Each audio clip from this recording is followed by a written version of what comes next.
Hi everyone, my name is Ajay. I'm a PhD student at MIT working with Professor Saman Amarasinghe, and today I'll be talking about an exciting new methodology for developing high-performance DSLs or domain-specific languages when you have very little or no compiler knowledge. To start with, let me talk about why DSLs are important. In our years of building and working with compilers for various performance-critical domains, we have observed that for obtaining high performance, one has to apply optimizations that make use of some domain knowledge. For example, when working with a domain like image and video processing, one would have to combine complex transformations like operator fusion, tiling, vectorization, etc. At the same time, when working with a domain like graphs, one would have to optimize for load balancing, direction of iteration, and deduplication to better adapt to the inherent sparsity in the graph data structures.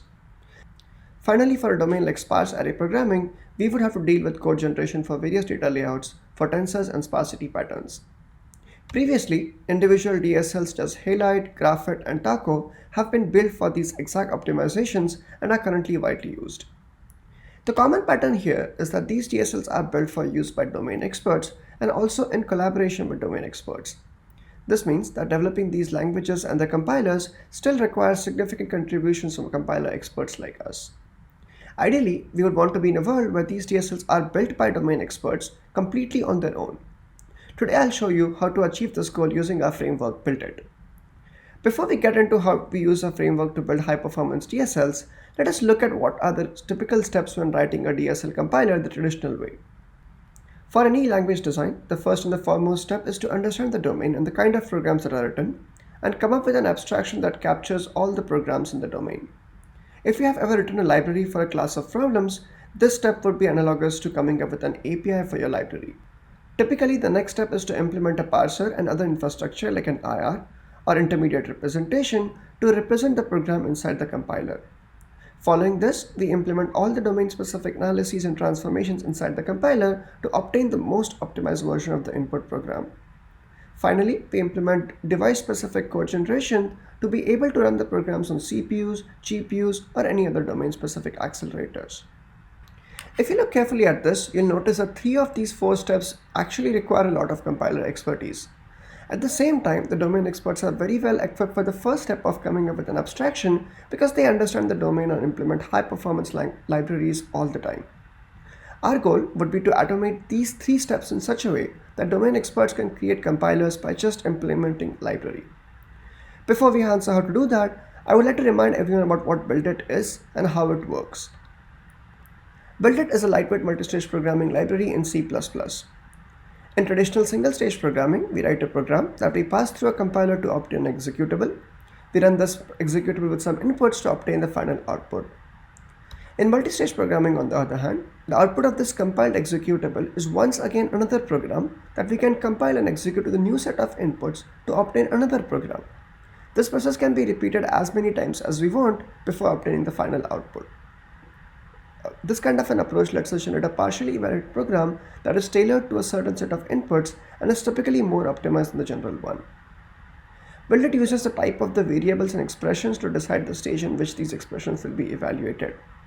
In multi-stage programming terminology, this is referred to as the binding time of the expression. For this, BuilDit introduces 2 new template types, dynamic var and static var. The evaluations of expressions and variables declared as dynamic var T is delayed to the next stage. This means that the generated code has the operations on these expressions as it is. This includes all operations like assignments, binary operations, and even control flow statements like if conditions and for loops that depend on these values. Here is an example of a program written with all dynamic variables and the program it would produce after first stage evaluation. Static var T, on the other hand, is used to declare variables and expressions that are completely evaluated in the current stage.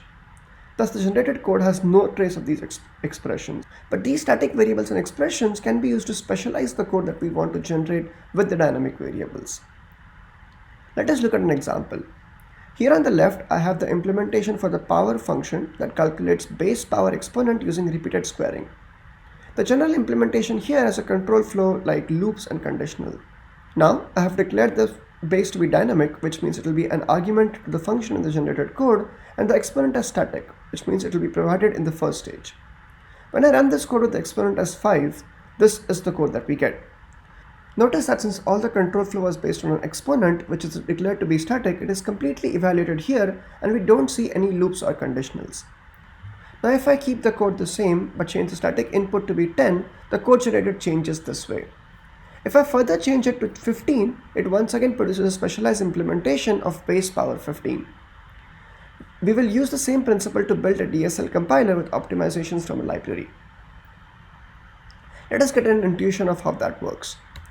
Suppose you write a domain-specific library for your favorite domain. We write this library on top of BuildIt using static and dynamic variables.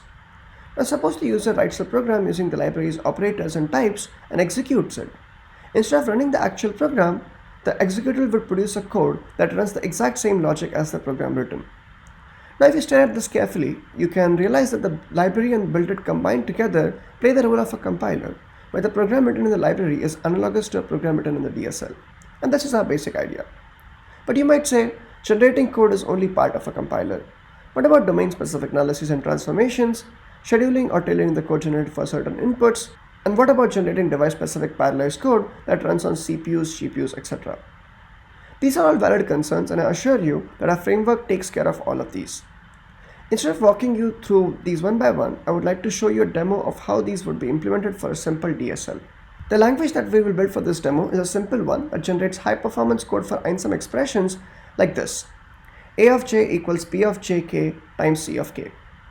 We will also schedule and parallelize our code for CPUs and GPUs. And finally, we will implement a well-known constant propagation parse which shows how to analyze and transform or specialize the code in a simple way.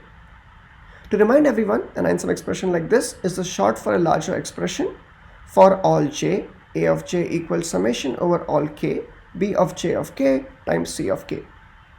Immediately, we can notice that if we were to implement a library for such a domain, we would have to implement a set of loops on both LHS and RHS. We would also have to take care of implementing the sum reduction that is implicit in this expression. A typical way to start writing this library in C++ would be to create a type for these tensors that holds the underlying buffer and the dimensions of each rank of the tensor. We would then overload all the operators, including the multiplication and the assignment operator, to implement iterating over the values and do the reductions. One simple and efficient implementation of the assignment operator could be the following, where for rank 1 tensor, we write a single loop to calculate the values for all the places. For a rank 2 tensor, we would then have to add a condition and add a 2-level nested loop to compute the values and so on. While this approach works, it is quite tedious and doesn't generalize to arbitrary dimensions. A more realistic approach would involve creating a function that iterates over the values in one rank and recursively calls the same function to iterate over the values in the next rank, and calling this function from the overloaded assignment operator. We will have to do the same for the free indices that appear on the right hand side too.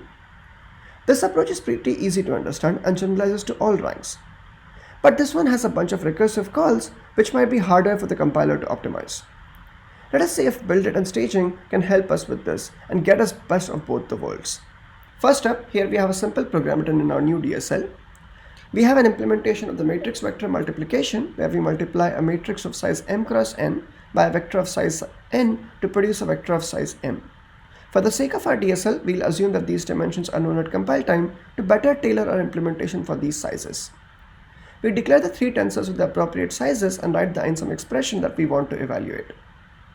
We also have an example of a matrix-matrix multiplication where we multiply a matrix of size m cross L by a matrix of size L cross n to produce a matrix of size m cross n. Similar to the previous case, we declare the tensors and write the some expression. Let us now look at the implementation of the DSL. Just like our library, we declare the tensor type that holds the dimensions of each rank in a vector and the underlying buffer that holds the values. The only difference here is that we declare the buffer to be of type dynamic t because we want to generate code for it. Right now, we have overloaded the assignment operator and created the recursive functions for the loop on the RHS and the LHS, but we haven't filled in the loops. Let us compile and run this to see what we get. We can see that because the operators are overloaded to perform the operations with dynamic types, the appropriate expressions are produced in the generated code for both the examples. These generated expressions correspond to the INSUM expression that we wrote. Let us now go back and add the loops inside the recursive functions. Here I'll add a bunch of loops for both these functions on the LHS and RHS.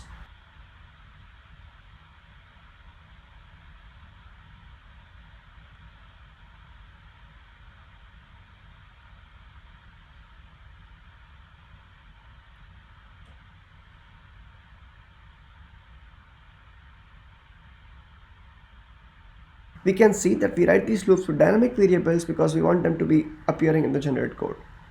Let us now build and run an example to see what code we get. As expected, we now see the loop nest being generated.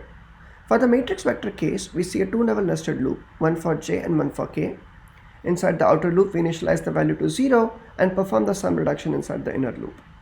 Similarly, for the matrix multiplication case, we see a three-level nested loop, two for the LHS and one for the RHS reduction. We can also see that unlike the code that we wrote in a library, there are no recursive calls here, just the exact loop nest as we would write for a fixed rank. This is because the rank of a tensor is known at the compile time and the recursive function is completely evaluated, getting rid of any overheads. Next, we will add parallelization to our code. For this demo, we'll first try to add parallelization just for the outermost loop, that is the loop corresponding to the first index on the left hand side. Our DSL framework supports adding parallelization for both CPUs and GPUs with a simple pragma-like annotation way, which the high-performance library writers are already familiar with. Let us go back to our implementation. We want to leave the decision of parallelization to the user, similar to the scheduling language in common DSLs. To do this, we will declare an enum device type and a static variable current device.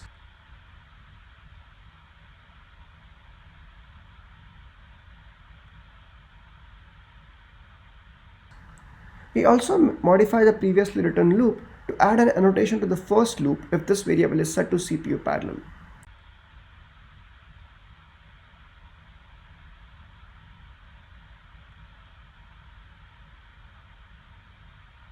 Similarly, we'll add a slightly different loop nest and a CUDA annotation if the variable is set to GPU parallel.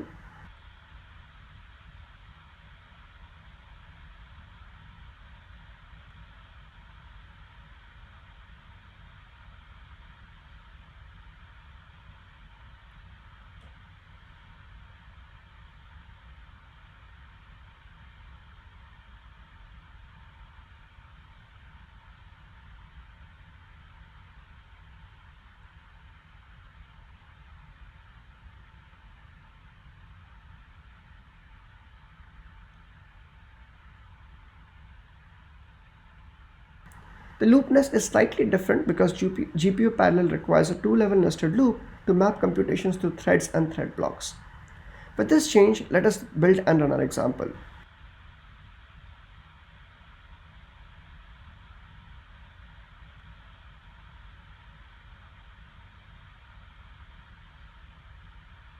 Once again, we get the same output. This is because even though we have implemented parallelization, we haven't instructed the DSL to generate parallel code for us in the written program. So to now enable parallelization, we will set the variables to the device that we want before the INSUM expression. For the matrix vector case, I'll set the device to be CPU parallel, and for the matrix case, I'll set the device to GPU parallel. Let us now build and run the code. We can see that for the matrix vector case, we get an OpenMP parallel loop for the outermost dimension, and for the matrix multiplication case, we get a GPU kernel that is created and launched from our implementation that performs the necessary computation. We can notice that for parallelization, we didn't have to do any IR manipulations or specialized code generation. Our framework supports parallelization with simple steps that domain experts use all the time for writing libraries. Finally, for our demo, we will show how to implement a simple analysis and transformation that does constant propagation. Before we look at the implementation, we will look at an example program in the DSL. Here we have two expressions, one that initializes b to a constant 1 and the other that performs matrix vector multiplication. If we generate the code for this program, we can see that we get a first loop nest that initializes the tensor b and a second loop nest that also uses this b to calculate c. Unfortunately, because these expressions are written separately, we end up having to load b again, even though we know it's all ones. If we apply constant propagation, we should be able to eliminate this load. To do this, let us stop thinking like a compiler developer and put on our library writer's hat. The way we would do this in our library is by adding a new variable inside the tensor type that records that the tensor is currently initialized to a constant, and that is exactly what we do. We add two variables, one to record if the tensor is a constant, and the second to record what is the constant value. The slight difference here is that we use static type to record these values because we want the property to be completely tracked and evaluated at compile time and not during runtime. Next, whenever we assign the tensor to a constant, we set is constant to true and constant val to the constant we assign to the tensor. Whenever we assign the tensor to any other expression, we reset this value to false. This is similar to providing a seed value in a data flow analysis.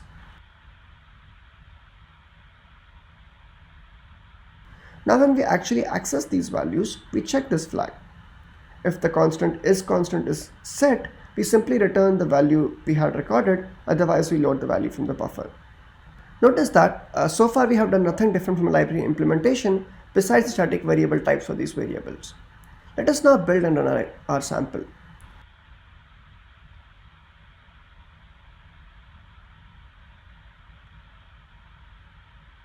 We can see that in our generated code, the constant 1 appears directly inside of the load from B. But that is not all.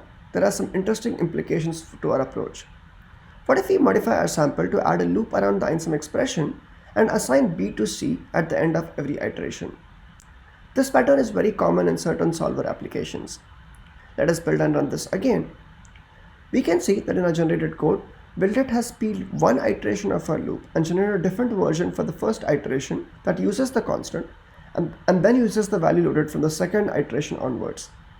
This complex transformation happens automatically because BuilDit respects the assignments to static variables and creates specialized code if it changes during the execution.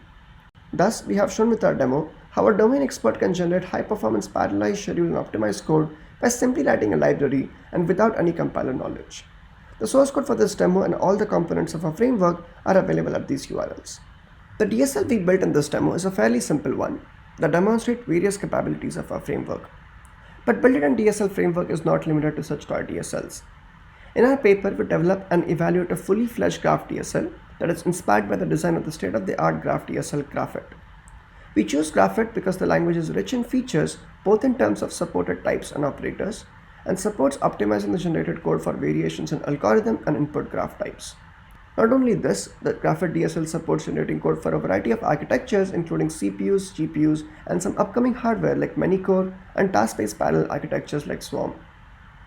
Just on the GPU architecture, the GraphIt DSL provides scheduling option for load balancing, vertex set representation, direction optimization, edge blocking, kernel fusion, deduplication, and vertex set ordering. These options combined produce the largest optimization space of any graph framework, letting the compiler generate up to 576 variations for any input program. Naturally, the performance of the CUDA code generated by GraphIt is the current state of the art for any single GPU system. The compiler implementation currently stands at about 24,000 lines of C++ code, which would be difficult for any graph expert to implement and modify. We maintain a similar focus on performance while implementing the DSL with our framework. Like demonstrated before, we use the framework's annotation system to generate CUDA code and automatically move data between host and GPUs. We also further tweak the loop nest moved to the GPU kernel to implement various load balancing techniques that are critical to adapting to the sparsity in the graph data structure. We combine static and dynamic variables to perform data flow analysis, to track various properties about vertices and edges, to perform correctness and performance related transformations like inserting atomics at various places. We implement branch based on first stage parameters to implement all scheduling dimensions supported by the GraphIt and the vast space of optimization it has. Finally, we use static variables and specialization to implement kernel fusion by merging various operations into a single GPU kernel to avoid kernel launch overheads on long-running programs. All these techniques are explained in our paper with code examples and snippets. With all these combined, we are able to match the performance of the code generated by GraphIt on 5 algorithms and 9 graph inputs. But the most important aspect of this is that we are able to implement the whole DSL in only 2021 lines of C++ code on top of BuilDit, which is a mere 8% of GraphIt's GPU compiler code base.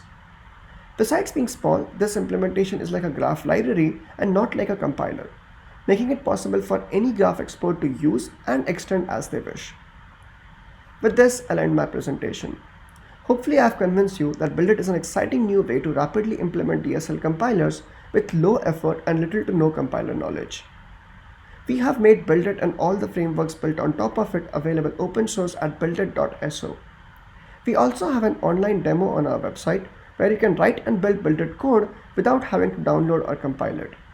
If you are interested in writing DSLs for your domain, please reach out to us.